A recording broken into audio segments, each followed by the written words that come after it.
Estoy aquí en el bosque. Estoy con Paggy. Y Paggy va a acampar conmigo para poder. Muéstranos el campamento. Y por eso está aquí. Voy por. Papá, pone pausa.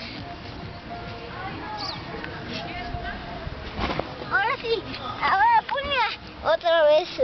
Órale. Y este Raz y yo y ya. Vamos a acampar y ya. Ya tomamos una foto.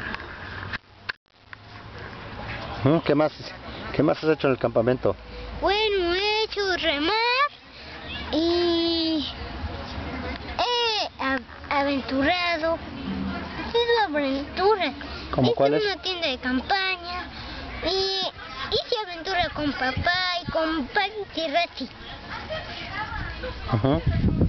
Y le presento a Paggy y a Rachi. Ellos son Paggy y Rachi y vienen a acampar porque les gusta la palabra acampar.